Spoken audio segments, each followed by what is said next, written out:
La problemática carcelaria volvió una vez más a los primeros planos de la información nacional, al mismo tiempo que siguen los ecos por la muerte de 12 reclusos en la cárcel de Rocha. El Senado aprobó la semana pasada la ley de emergencia carcelaria. Este proyecto, esta ley, ya determina la construcción y refacción de cárceles. Hay cerca de 15 millones de dólares que van a provenir de rentas generales. Se prevé también la contratación de 1.500 policías para sumarlos a la vigilancia de los establecimientos y la posibilidad de enviar reclusos a unidades militares para descomprimir lo que es este hacinamiento actual. El presidente de la comisión interpartidaria que elaboró este proyecto fue el diputado Jorge Orrico, quien nos acompaña esta tarde. Bienvenido, diputado. Buenas tardes, un placer estar acá con ustedes. El gusto en recibirlo. Jorge Orrico es doctor en Derecho y Ciencias Sociales, tiene posgrados en Derecho Penal, Laboral y en Filosofía del Derecho, es miembro fundador de Asamblea Uruguay y desde 1995 ocupa de forma ininterrumpida una banca en la Cámara. Actualmente preside la Comisión de Constitución y Códigos de Diputados. Orrico, ¿esta ley de emergencia carcelaria es una solución sólida para la problemática carcelaria o es un parche que se va a aplicar? Parche definitivamente no es. La ley se inscribe dentro de una propuesta que hace el Poder Ejecutivo relativo a las cárceles, que implica en un mediano plazo, que podemos ubicar en un término más o menos de 18 meses, en resolver el hacinamiento carcelario que el Uruguay tiene. Lo que hace la ley en realidad es de alguna manera buscarle un atajo a el Poder Ejecutivo para que rápidamente se encuentre con los recursos necesarios para conjugar todos esos verbos que aparecen ahí en el primer artículo, que es refaccionar, restaurar, acondicionar, que aunque parezca mentira, dio mucho trabajo hacer eso, porque había que procurar que no quedara nada afuera, ¿no?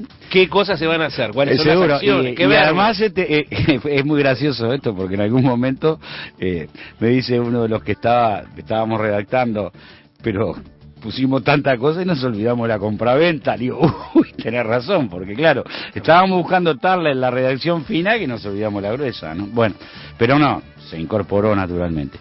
Entonces, lo que procura es que en un tiempo muy, muy breve el Poder Ejecutivo se encuentre con esos fondos y ahí se puedan hacer todas esas actividades que allí se señalan. Porque hay que tener en cuenta que en el periodo de gobierno pasado se presupuestó mucho dinero para el tema cárceles. Lo que pasa que también hay que tener en cuenta que, el Estado uruguayo actual, ¿verdad?, tiene un sistema de compras y de contratos que en realidad es muy lento, es muy pesado, ¿no? Todo un sistema que implica licitaciones, cada paso de la licitación en realidad puede ser objeto de un recurso.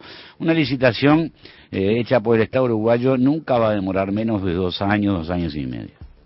De ahí que, por eso se están ejecutando y terminando de ejecutar en este año cosas como la cárcel de Rivera, la refacción de Las Rosas y otro tipo de establecimientos carcelarios. Precisamente porque se presupuestaron, vienen de presupuestos anteriores, pero recién, el Estado está en condiciones legales de gastar el dinero. Claro. De eso es lo que se trató de... Son 15 millones. Son 15 millones lo que hay en juego, exactamente, que... entre lo que se lleva hecho y todo esto que se va a incorporar, más lo que se presupueste por la vía normal, nosotros pensamos que, va a mejorar enormemente esto. Hay que partir de una base. Nosotros, como fuerza política, recibimos el gobierno el 1 de marzo del 2005 con 197 presos cada 100 plazas. ¿Tá? Quiere decir que recibimos el doble de los presos de la capacidad para las cuales estaban previstas los establecimientos. Sí. Esto es un tema, el de los establecimientos, porque además ahí se padeció un error teórico muy grave, porque se hicieron establecimientos demasiado grandes, pero eso lo podemos hablar después. Lo cierto es que... más chicos. Más por supuesto, más y más chicos, porque además eso permite clasificar. Problema más chicos. Claro, claro, porque además yo tengo que tener después personal proporcionalmente a la cantidad que tengo. Y la corrupción y todo eso facilita mucho más en el gran número. Es decir, en un pueblo chico es difícil que haya corrupción. En una megalópolis, naturalmente que la hay. Es casi una regla sociológica. Entonces, el gobierno anterior culmina, o el periodo anterior, bueno, hablar de gobierno, pues yo creo además que debe ser porque no solo presidí la comisión interpartidaria que dio lugar a este proyecto de ley, que hoy es ley, sino que además presidí durante meses la interpartidaria de seguridad pública, que dio lugar a un documento que, bueno, que en este momento están analizando los partidos, pero que se dio por consenso allí. De manera que me acostumbré a mirar hacia adelante y a tratar de no adjudicar culpas, pongo comillas ahí entre culpas, sino tratar de ver cómo entre todos salimos de un lío que no le corresponde, digamos, que no compromete a un gobierno, a nada o a alguien en particular, sino compromete a un país entero que quiere mostrarse además correctamente en el resto del mundo, y hasta en eso es muy malo la opinión que se tiene sobre las cárceles uruguayas, ¿no? Claro. Entonces, Diputado, ¿y cómo van a ser las cárceles nuevas que se piensan construir? Está bien, pero culmino con esto. Nosotros culminamos el gobierno en periodo anterior, 2005-2010, con 135 presos cada 100 plazas. Es decir que bajó bastante, de 197 a 135. ¿Cómo van a ser? Bueno, yo no lo puedo determinar ahora, pero la idea es, en primer lugar, cárceles chicas. ¿Por qué cárceles chicas? El ideal anda en los 300 reclusos por establecimiento. La cárcel chica permite muchas cosas. En primer lugar, algo que en el Uruguay naturalmente que hoy no se hace, en estas condiciones es imposible hacerlo, que es la clasificación. Y aclaremos esto, cuando yo digo clasificación no me refiero a las personas, sino a las conductas que esas personas cometieron y que dieron como lugar que estén privadas de libertad. Las personas no se clasifican, por lo menos en la concepción filosófica que yo tengo, ni siquiera racialmente. Yo creo que las conductas, dice usted, las conductas. Entonces, son más peligrosos. Sí, el concepto de peligrosidad es un concepto muy peligroso. Porque en realidad no hay ningún parámetro que indique dónde está la peligrosidad y dónde no.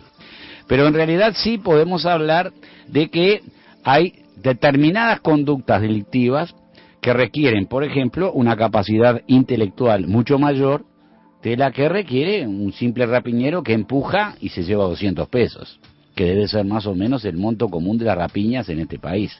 200 pesos, 250 pesos. Entonces es un elemento que hay que tener en cuenta y que frecuentemente pasa desapercibido. ¿Cuál es el monto de la rapiña? Un individuo se está regalando a una pena inescarcelable, ¿verdad?, para sacar 200 o 300 pesos. Es decir que el problema es muy complejo. Pero supongamos, ustedes hablaban recién, tráfico de órganos. Es un delito grave que requiere una gran capacidad intelectual de quien lo realiza, porque requiere una organización, ¿verdad?, una especie de empresa que en lugar de vender café o chocolate se dedica a vender órganos. Y para eso necesita una estructura muy compleja, que requiere incluso hasta llevar una contabilidad eficiente, control de los gastos y todo lo demás, porque no es una cuestión que la haga un tipo solo desde una casa o no, es una cosa muy y usted dice que ese delincuente no se lo puede juntar con el que robó los 200 pesos. Nosotros hace bastantes años de esto hubo un Congreso de Derecho Penal en Uruguay y alguien dijo que las cárceles uruguayas eran catedrales del miedo y universidades del crimen.